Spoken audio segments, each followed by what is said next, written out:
Today, we get a chance to hear from Mr. Sal Peralta, who is with the Oregon Independent Party. That's not a group of independent people in Oregon, that's the Oregon Independent Party. Ladies and gentlemen, Sal Peralta, and thank you, sir, for being here.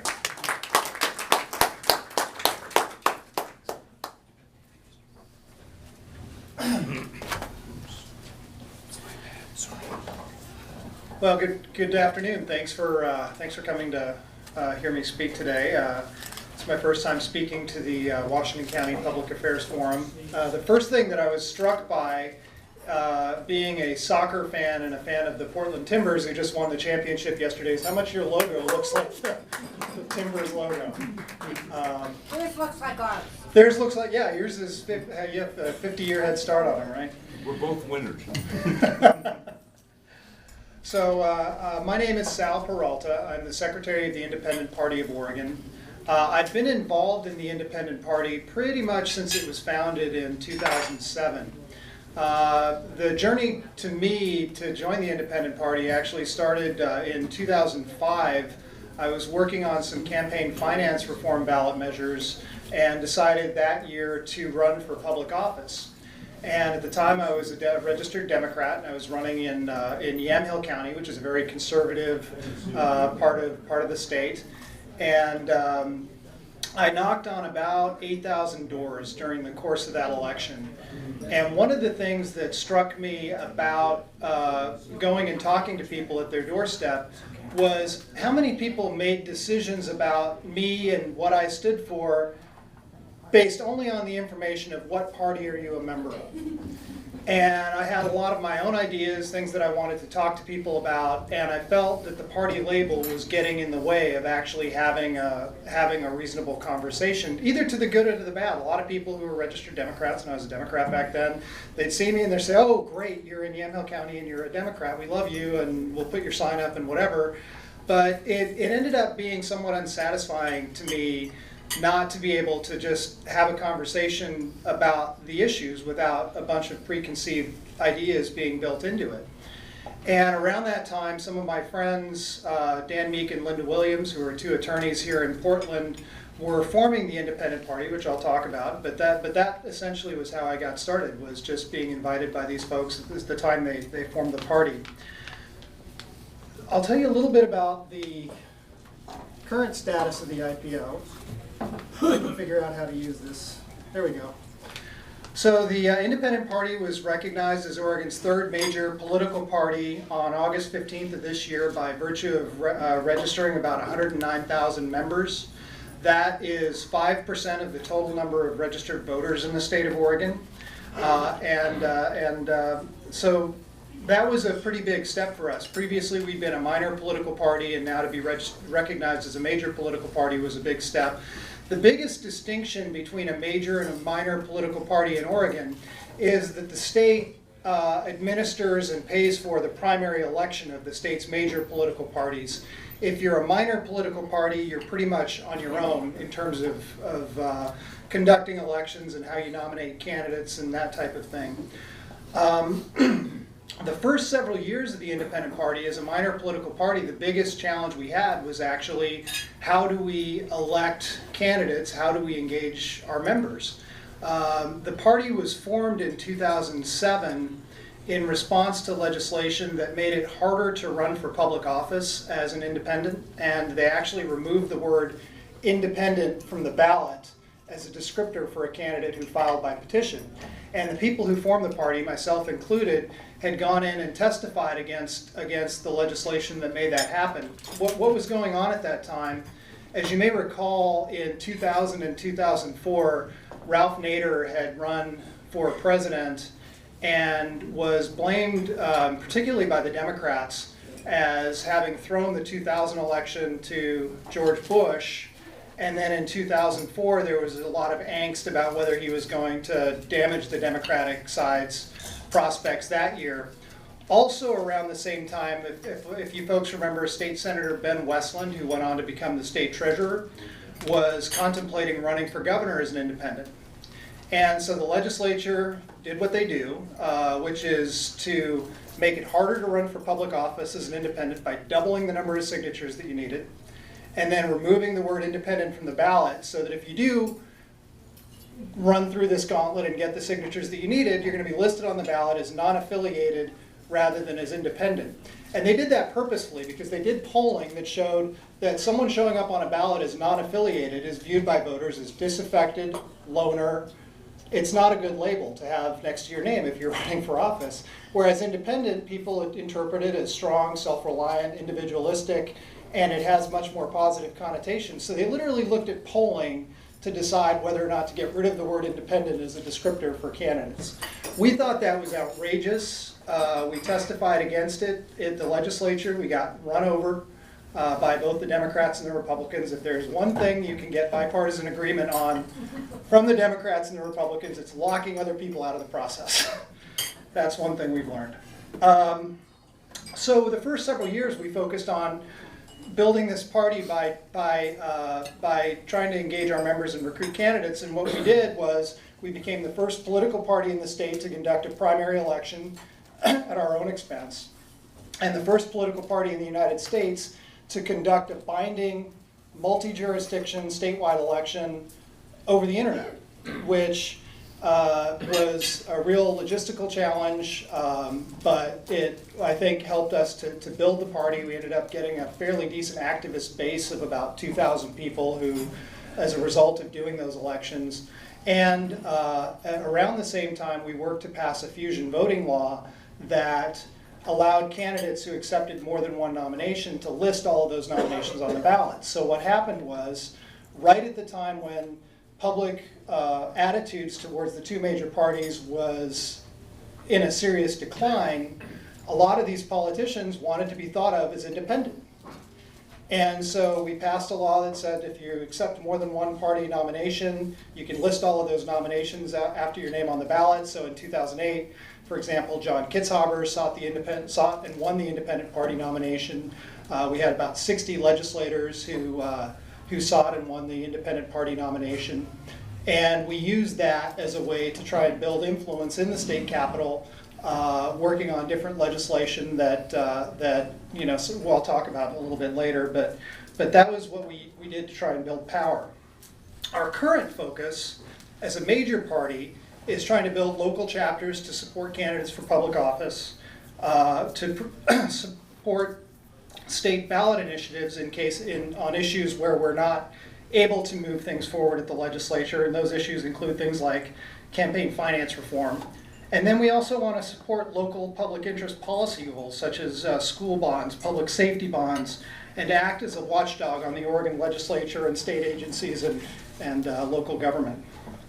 In terms of candidates, for this election cycle, we've had some fairly high-profile people to decide to run as independent party candidates. The state lottery commissioner, Chris Telfer, a former state senator and Bend city councilor, is our candidate for state treasurer.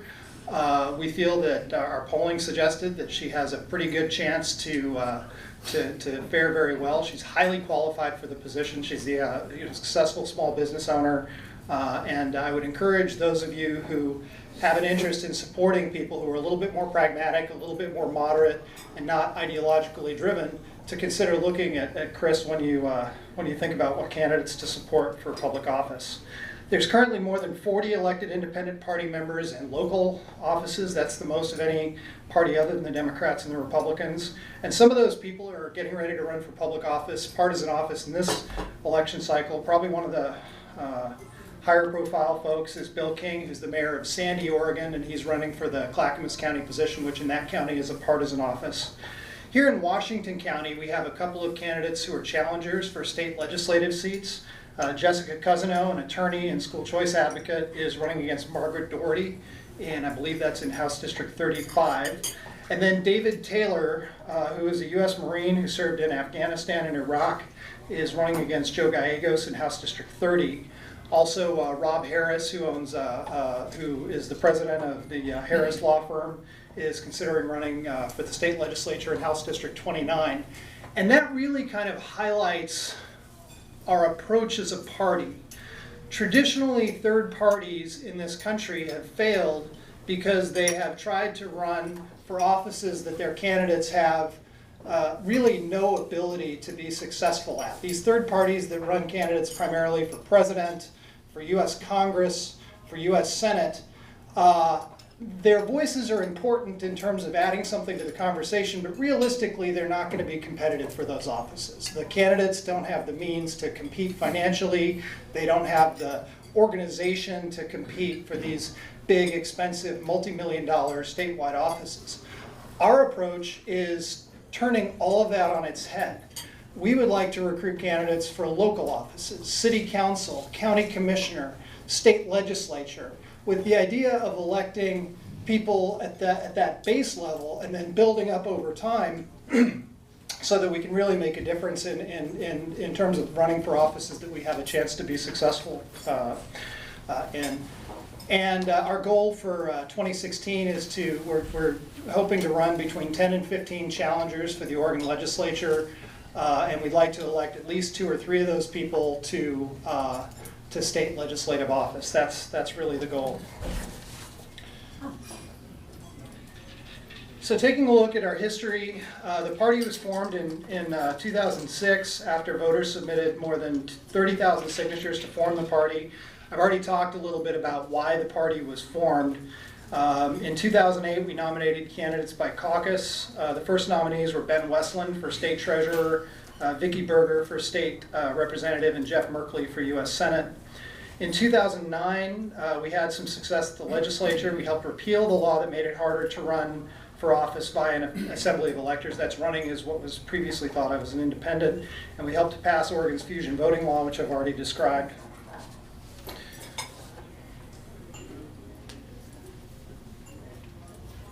And I think I already mentioned we were the first party in U.S. history to conduct a binding statewide primary using the internet, and the first political party in Oregon to conduct a primary election at our own expense.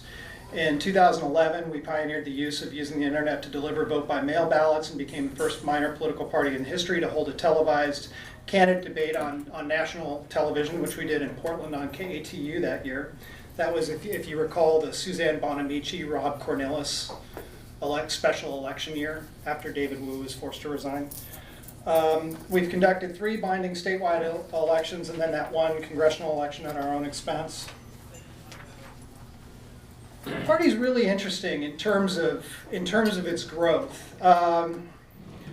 You see here on this chart, we started in 2007 with 0 members, and we've increased to about 110,000 members today.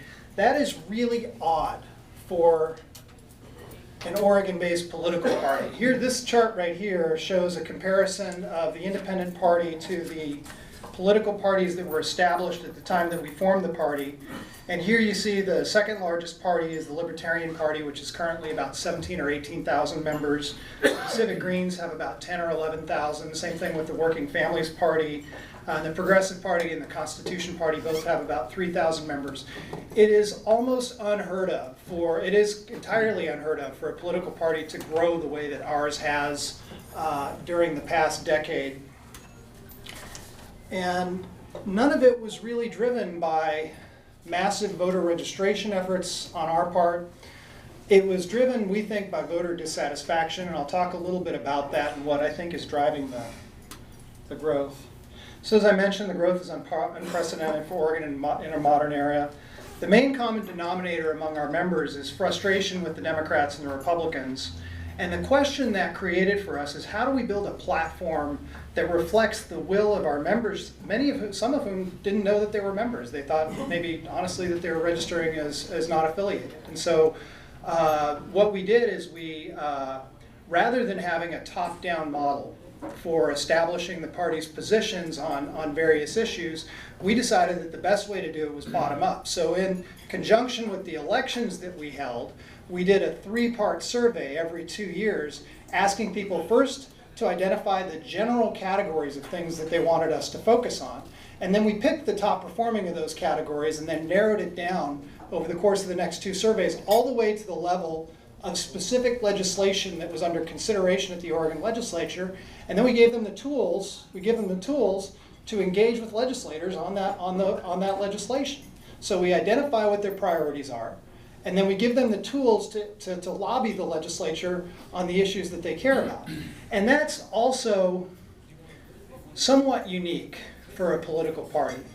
Those of you who have ever been involved with the Democratic or Republican parties may have encountered people telling you, you know, we want to help you get these people elected, but we don't want to pressure them on certain issues once they actually get into the legislature. That's what I found when I was involved in Democratic politics, and I think it works basically the same way on the Republican side. So let's talk a little bit about the growth. A persistent 50 to 60% of Americans don't feel well represented by either of the two major parties. That is, for as long as I've been involved in politics, that number is actually growing, not getting smaller. And roughly 1 in 4 of our current members are Democrats or Republicans who left one of those two parties to join our party. About half of our members are under the age of 40, making us the youngest political party in the state. And as I said, the major ideological consistency is frustration with both of the major parties and a desire to strengthen the public interest center. And you can see, and I think most of us kind of know that this has happened over the past few decades, but if you look at this chart, which was put together by the Pew Research Center, in 1994, the positions of elected Democrats and Republicans was actually not very far apart. They tended to be, were thought of as two sides of the same coin by many people. And what's happened over the past 20 years is that the ideological center of each major party has shifted to the left on the Democratic side and to the right on the Republican side, and that has opened up this space in the center where there is an unmet need from people who just want government, who aren't ideological, but they want government to work, they want it to be efficient, they don't want to have to spend more than they need to on services. And this is the category of people and people that feel that government isn't working for us, for the normal citizen, that this is the kind of person that is really coming to the Independent Party of Oregon. And we've also seen, on a national basis, that there's, you know, universally fairly strong support for a third major political party in this country. So why hasn't it happened? Why haven't we seen a third party movement emerge? And I would submit that the main reason is that most of the times when a third party gets formed, that third party has positioned itself either to the left or to the right of one of the two major parties. In Oregon, you have the Green Party and the Progressive Party, which are both certainly to the left of the Democratic Party. You also have the Working Families Party, which tries to pull the Democratic Party to more favorable positions on labor issues, as seen by that party.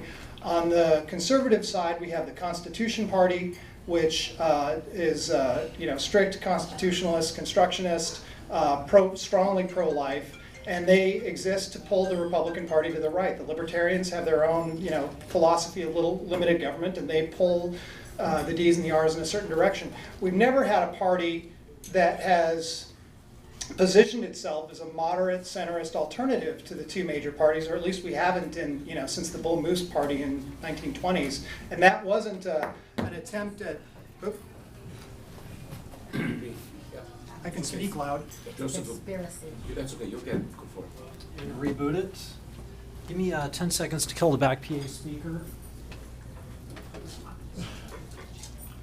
I can. Just keep going. Okay. Joseph, we're dead back here. Go ahead and reboot, please. Tap the microphone, see if it's working. Check. I almost think it's one of the cords that are here. Well, I'm just going to talk. Just wing it? Yeah.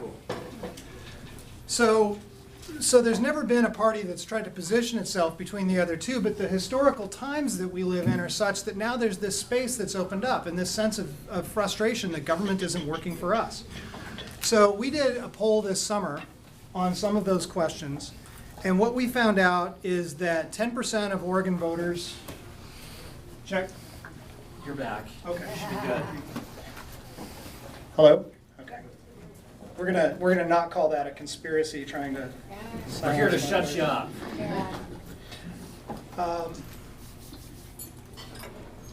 So we did a poll just to find out, okay, what what really is our share of the electorate. And what we found is that 10% of Oregon voters identify themselves with the independent party, even though our actual registration is only about 5% of total registered voters.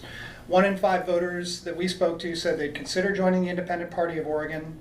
Just 1/3 of Oregon voters feel well represented by the 2 major parties, compared to 40% who believe that a 3rd major party is needed.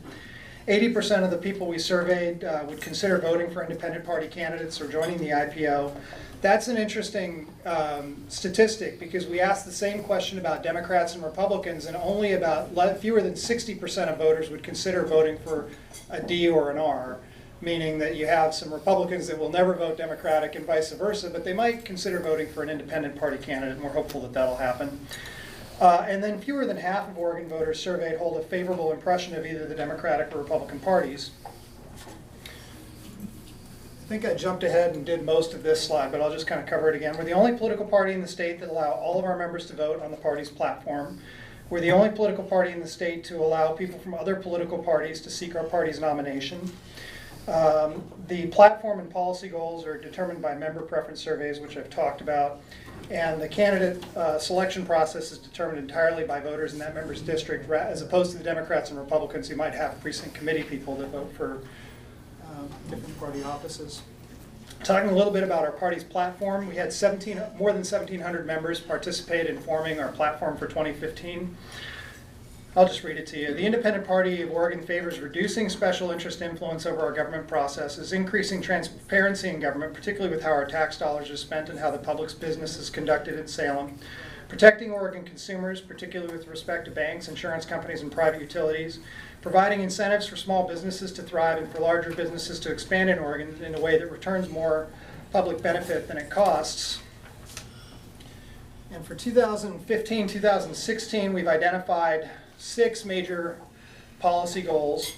The first is reduce undue influence over the state government. Oregon is one of only 6 states in the United States that has no limits of any kind on campaign contributions. One of 6. Our legislative races are the 2nd most expensive in the country, followed by, beaten out by only New Jersey, which has the New York media market and several really expensive media markets to contend with. In Oregon, a state legislative race can cost more than $1 million to run for. That's to persuade, in most cases, fewer than 20,000 voters. So $50 a voter to persuade people is a lot of money for a state legislative race. So on that point, we have introduced a constitutional amendment to the Oregon Constitution that will allow contributions to be limited. We've had success in years past putting this on the ballot. The folks that formed the IPO put 2 campaign finance reform measures on the ballot in 2006, and I would anticipate our putting a campaign finance reform measure on the ballot either in 2016 or 2018 if the legislature doesn't take action on dealing with this issue of undue influence. Second major issue is limiting the growth in state government spending. Folks who are a part of this forum are probably already aware that the state's largest public employee unions are putting together a ballot measure, Initiative Petition 28, that would raise taxes in Oregon by $5 billion over the next biennium. That's a 25% increase in the state general fund revenue. As much as half of that money is going to go towards increased salary and benefits. It's basically mostly going to PERS costs, which are expected to increase by $2.6 billion during the next biennium. And the entirety of the cost, the way they've drafted it, it's supposed to fall on the 1,000 biggest corporations in the state through a 2.5% tax on all of their economic activity in the state above 25 million. So it's not a tax on their revenue, it's a tax on their gross sales. Now, most of the entities that we're talking about are supermarkets, insurance companies, gasoline companies, energy companies, those kinds of things. Most of them operate on a very small margin. We believe that, particularly with the case of groceries, we're going to see that cost passed directly on to consumers, and it becomes kind of like a hidden sales tax at that point. But so that's another issue that we're focused on. Increasing transparency in state government. Oregon state government really received an F in government transparency from the State Integrity Project just this year. We have introduced a series of reforms to increase transparency. Some of them are pretty straightforward, like requiring campaigns to list their top donors on advertisements, eliminating $4.5 million in taxpayer funding for partisan activities at the state legislature. A lot of us don't realize there's 4 caucuses in Salem, the Democratic and Republican caucus in both the House and the Senate, so 4 caucuses. They receive $4.5 million in public funding specifically for partisan activity through those caucuses. A lot of states don't organize that way. They have nonpartisan research offices that do their research, but here in Oregon, we actually pay them to produce partisan analyses as competing analysis. We don't think that should happen. We just want to get rid of any public funding for partisan activity at the Oregon legislature. We favor increasing the state's political tax credit. Oregon has a $100 per person, or excuse me, $50 per person or $100 per couple tax credit that if you donate to a political party or a political campaign, you get that money back. It's means tested, so if your income's too high, you're not eligible, and if your income's too low, you're not eligible. But that tax credit was adopted by Oregon voters in 1970. If it had kept pace with inflation, it'd be $400 right now. We're not saying we should increase it to $400, but you know, doubling the tax credit so that individual citizens have a bigger voice than the special interest strikes us as a good idea. Doing it as a tax credit strikes us as a good idea because people get their money back and it's less administration. Addressing the issue of the revolving door between the legislature and state agencies, and between state agencies and the industries that they regulate. Right now, there's effectively no time limit for a legislator leaving the legislature. They can sit out the special session in 2016 and go to work for the lobby right away.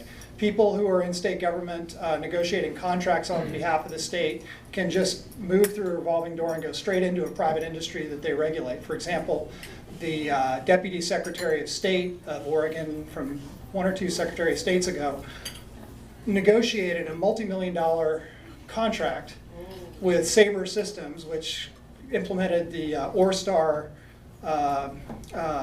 system, and within a few months after completing that process of negotiating with this Sabre Systems that got a multi-million-dollar contract, went to go work for the company that he had been negotiating with. Now, maybe there's no negative there, but it creates bad appearances, and that's something that we think we should be paying attention to. Protecting Oregon consumers. I have worked on consumer protection issues at the legislature for the better part of a decade. I consistently feel like I'm outgunned. Oftentimes it's me and 1 or 2 other people against a team of attorneys. One of the things that jaded me the most about Oregon politics was in 2005, we passed a law that barred private utilities from charging. See, when you get if you're PG&E customers mostly in Washington County? Okay, so on your bill, you get an 8.5%, I think is what it is, surcharge that's supposed to go for paying PG&E's taxes. 8.5% of your bill goes to paying their state taxes. Most years, PG&E doesn't pay state taxes. So that 8.5% becomes a windfall for the company. It's just realized as profit. So in 2005, Dan Meek, who's one of the co-chairs of the IPO, and I and several other people, went and said, look, if these utilities are taking these fees from Oregon ratepayers for the purpose of paying their taxes, but they don't pay taxes, they should revert the money back to the ratepayers. Well, we started that process, we started that negotiation actually the 2 years earlier, and we're getting absolutely nowhere until we went to the AOI, basically, Associated Oregon Industries, and it turns out that AOI is the largest set of individual ratepayers of fees to private utilities. Once they got on board, we got the law changed. And so in 2005, the legislature passed a law that basically said that this money needs to get reverted back to ratepayers. Well, between 2005 and 2007, AOI cut a deal with the utilities, and at the 11th hour in the 2009 session, I think it was, on a bill that was seemingly completely unrelated to the subject. They repealed what we did in 2005. And so now utilities can once again charge this fee of ratepayers. They have a different method for it. But that really jaded me because I saw absolutely no public interest served whatsoever in, and it's a lot of money. It's like $250 million over a period of 6 years that we had looked at. And so anyway, consumers need more protection than we currently have in the state legislature. We're often outgunned, and we need a voice for the people advocating on those issues. And then growing small businesses and expanding larger business in a way that benefits the public. We give, as a state, hundreds of millions of dollars in economic tax credits to businesses. A lot of those tax credits are really good expenditures. They help create jobs here in Oregon. They help businesses to expand. We don't really have a good measure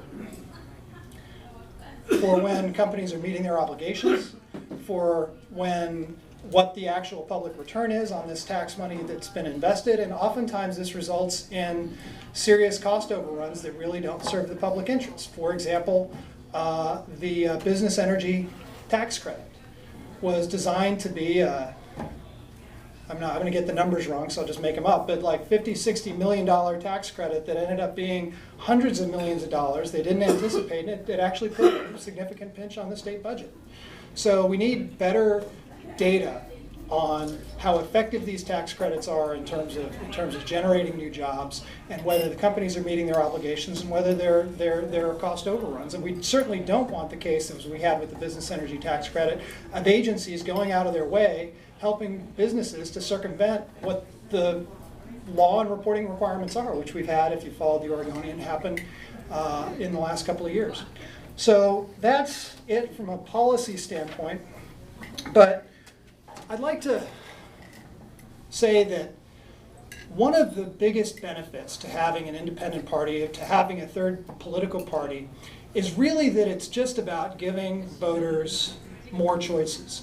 I can't tell you that you're going to like every one of our candidates. I can't tell you that I'm going to like every one of our candidates. But the fact of the matter is, in this state, 90% of the state legislative districts are not competitive between the Democrats and the Republicans, and that is not an exaggeration. If you live in a Democratic district or a Republican district, you already know what the outcome is going to be in November. Washington County is a little bit different. Washington County, there's 3 or 4 districts that could go either way in any given year. That is not the case in most of Multnomah County. It's not the case in Eastern Oregon. It's not the case in most of the state. And the result has been, in Oregon, even more so than we've seen nationally, a widening divide on policy. We've seen the minority party, the Republican Party, which oftentimes actually has really good ideas that should be part of the conversation, that those ideas aren't even part of the conversation because of one-party rule. And so we think that the conversation needs to be changed. Our hope is that we can provide candidates with the tools and the resources, and voters with candidates in districts where they wouldn't normally have competition, to increase competition, give people a valid choice, and during that, sort of as a backdrop, have this political party that really is entirely built to execute the will of its members, which we think is a pretty good map for what the public interest is. So thank you for your time.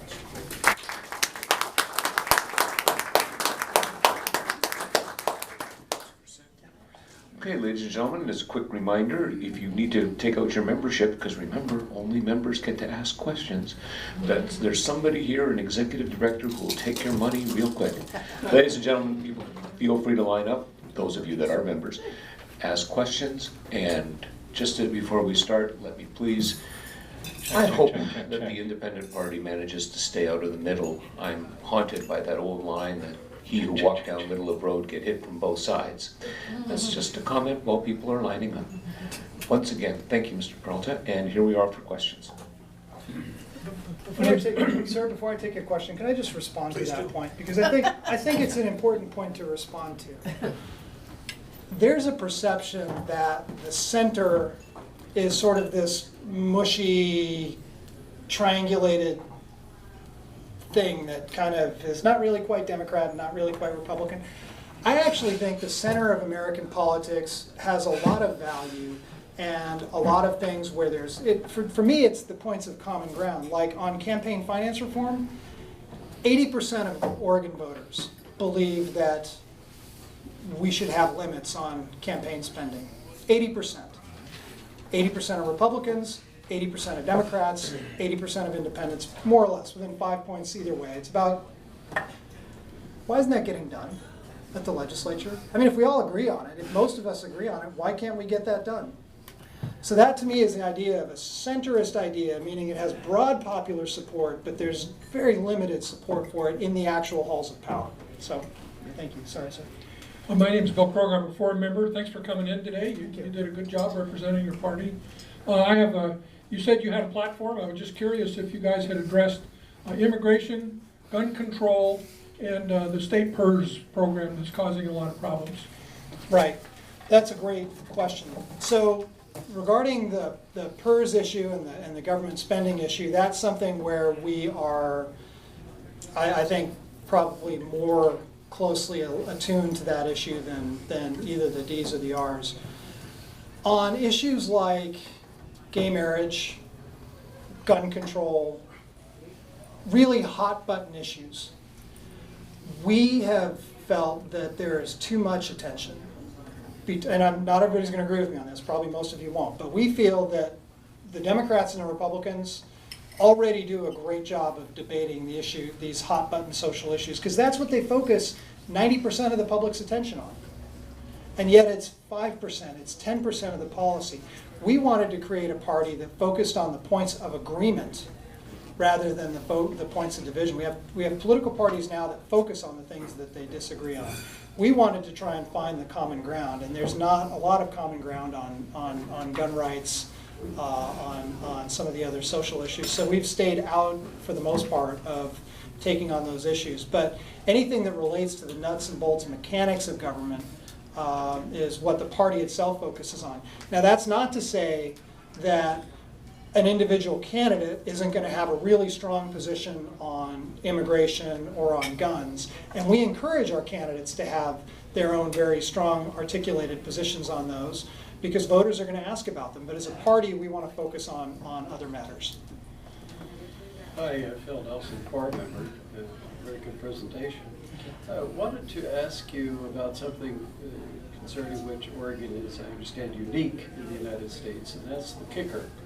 If you could give us a few words about the personal and corporate kicker status, and does your party take a position on the kicker? Thank you. The party has not taken a position on the kicker previously. For those, I mean, everybody here is an Oregonian who's paid taxes for years, so we all know what the kicker is. But basically, it's that the state economist sets a 2-year budget, and if revenue exceeds more than, I think, 2% of that budget, then the money gets reverted back to ratepayers. They used to send it back as a check, and now they just apply it to your balance. But to me, I think it doesn't make a lot of sense to do a 2-year budgeting cycle for state government that way anyway. So I mean, it just is very kind of arcane piece of Oregon reality that we're even budgeting that way. And I think we should have an annualized budget, and I'd feel a lot better about letting government keep the kicker money if they would actually do a better job of saving money than they have. Jim Cape, board member. It's great that the independent party is involved, but it doesn't seem that they're involved in the unpaid volunteer positions in Washington County, like school board or the service districts.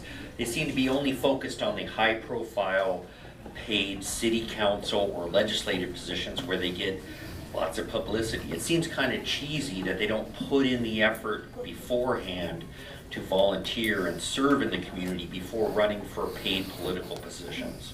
Thank you.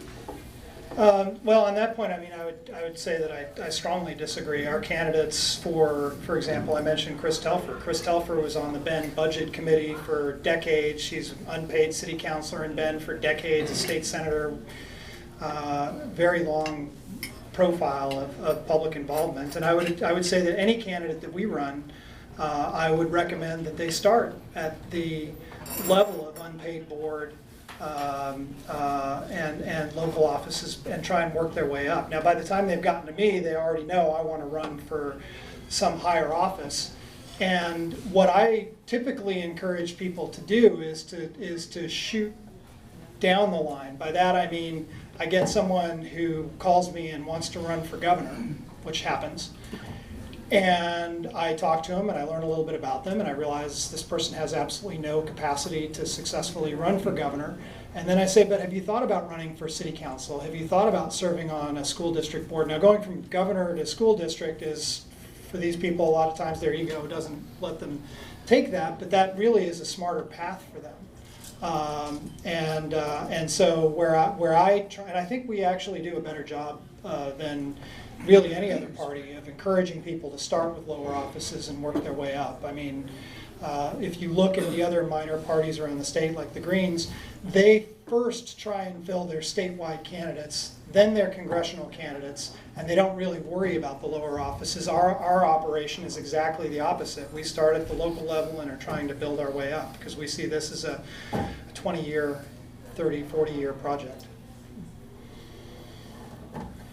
Harry Bodine, foreign member, and by the way, a conflict of interest, I am a registered independent party member, just for the record. My question is this: during your talk, you mentioned that in the past, candidates of the Democratic and Republican parties have sought the independent party's nomination. I think back in 2010, I got 4 or 5 mail pieces, nice ones from Governor John Kitzhaber, asking me to write his name in, basically make him the nominee. In your talk, you indicated that can they still do this? My hope for the independent party was that they no longer could cherry pick the nominees. Yeah, so for the first 6 or 8 years that we had a party, we thought that it was in our interests to encourage major party candidates like Governor Kitzhaber to seek our nomination. We didn't have to encourage them very hard because a lot of them wanted to be thought of as independents. But we thought that that would be a good way for us to build legislative support around our priorities by essentially cross-nominating people who are going to be there.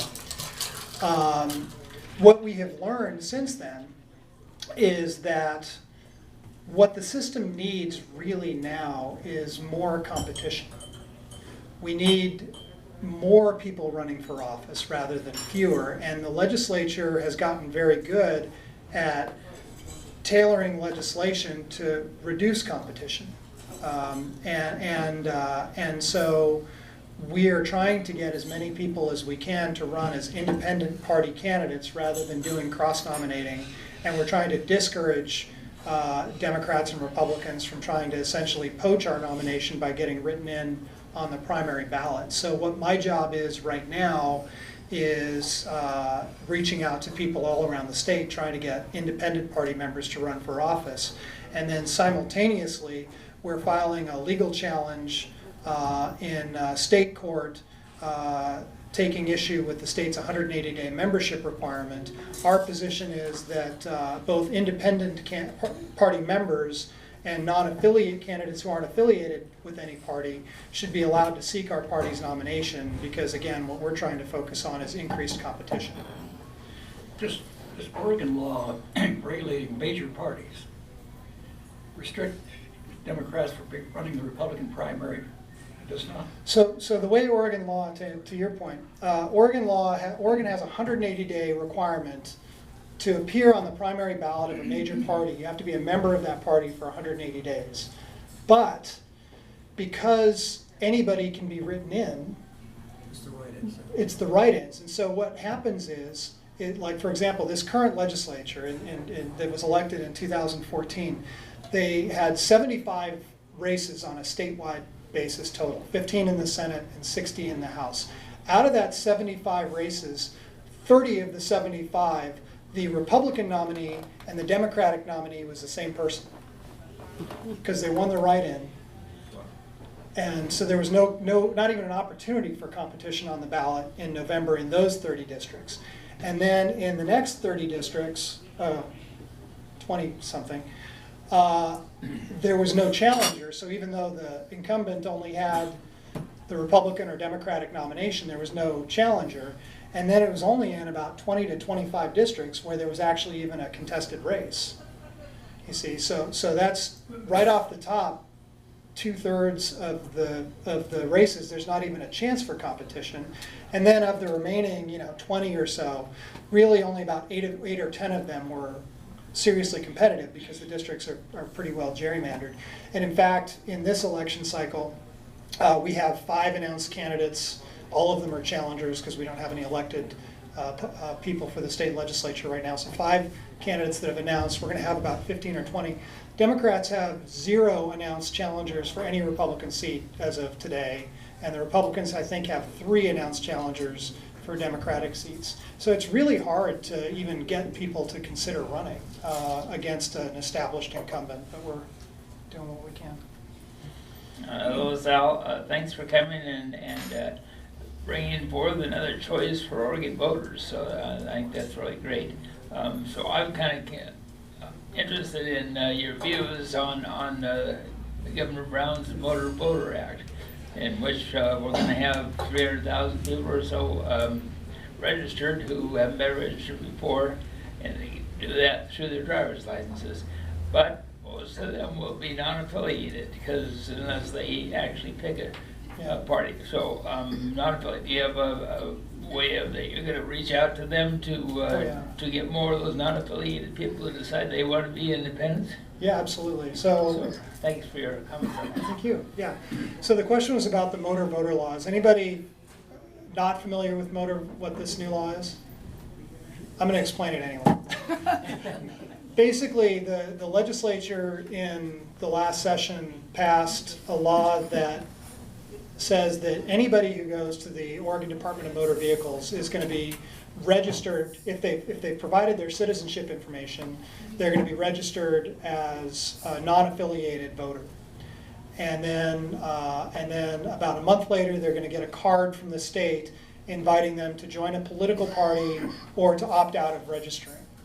And the thought is this is going to end up with, initially there's going to be about 300,000 people added, but over time it's going to be about 800,000 more people on the rolls as registered voters.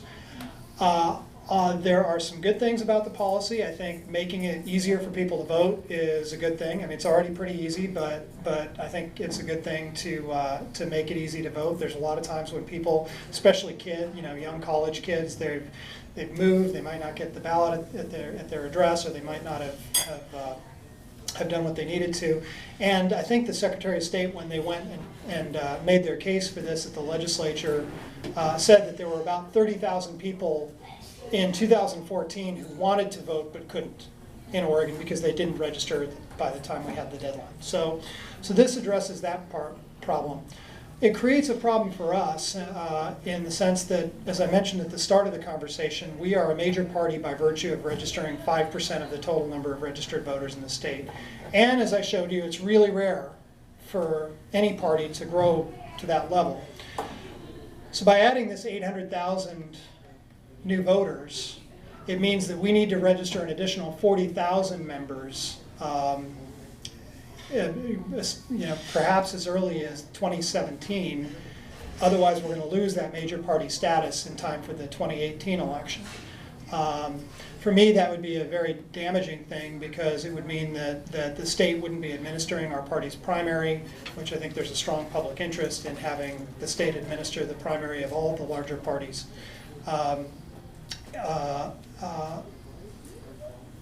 And I think it was kind of a lesson in partisan politics that the Democratic side wouldn't amend the bill to deal with our set of facts. They didn't want to amend the bill because they really don't want us to be a major party. So they were good and bad with that motor voter, but it hits us uniquely hard in a negative way. But we'll reach out to those people and hopefully we'll get some of them to join.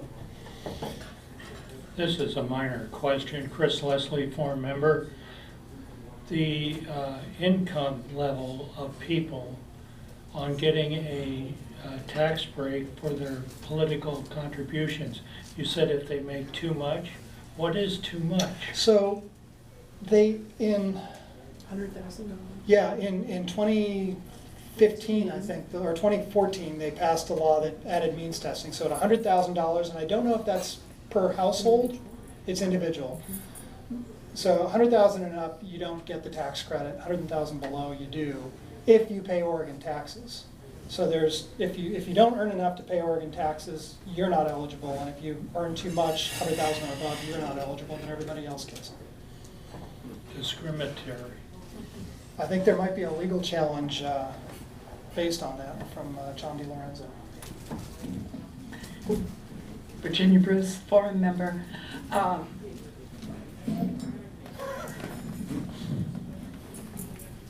There we go. I got it. I'm interested, I know here in Washington County, we have a hard time just simply getting people's attention focused on the importance of county races and local races.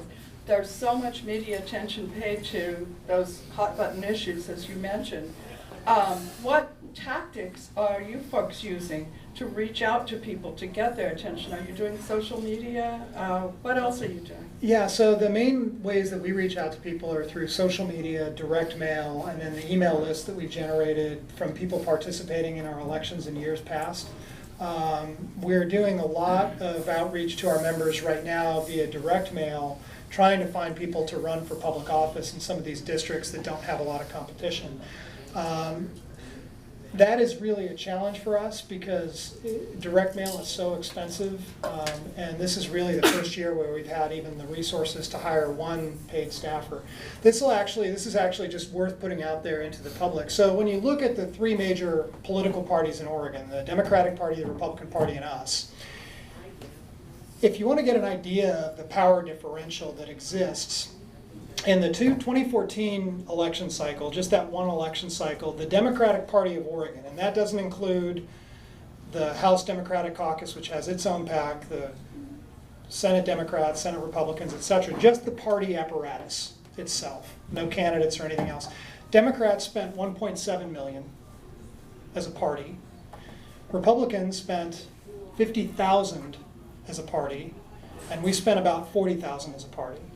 So when you think of this being now a three-party state and before that a two-party state, in terms of the apparatus, there's really only one party that has historically done a really high level of organizing, and we're just trying to ramp ourselves up to get out of this sort of lowest rung and into some higher rungs. But it's an expensive process, and a lot of time. And the other thing that's interesting, that has been interesting for us to learn, is how clammed up the sides are. So when you look at the Democratic money machine in Oregon politics, it's basically the public employee unions.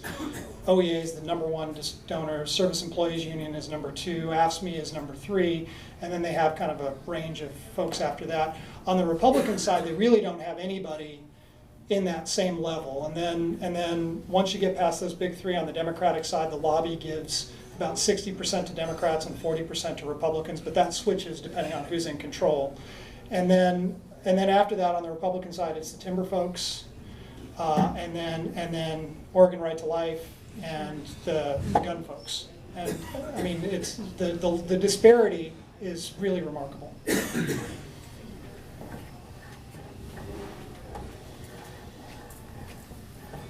Chris Leslie, forum member. Again, the idea of this country was founded in George Washington really didn't believe in political parties. And yet third party is a good idea because I feel that you might bring back the idea of individualism and keeping it simple, the idea that this country is in some ways controlled by the religious right or the socialist left, which I know is completely in charge of the political schools of thought. I went to a university in California. What is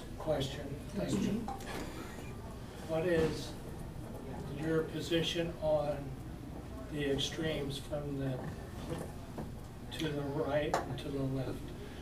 Yeah, it's an interesting phenomenon, and I was kind of touching on it during my presentation, showing how the two parties have kind of drifted apart. But I think the analysis is pretty accurate. The interesting thing to me is, as a person who's run for office recently, you go to the county party meetings for the Republicans or for the Democrats, and it honestly feels like they're speaking almost in two completely different languages. I mean, at the Republican Party, at least in Yamhill County, at the Republican Party meetings, at the time that I went there, they were very concerned with Agenda 21, which is the idea that the United Nations was going to push its climate change proposals to city councils around the country, and it was a huge issue for them.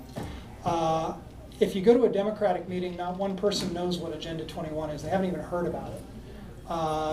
And as I mentioned with funding, and I think this is really what is driving it, is that on the Republican side, the main funders that still exist are the timber folks and to some less extent other business interests. The social conservative, Oregon Right to Life, Oregon Family Council are third and fourth in terms of their funding, and then the gun groups. And on the Democratic side, it's primarily the public employee unions, some of the environmental groups, trial lawyers, and the policies that you see reflect both of those two different sets, and never the two shall meet. And it has not always been that way.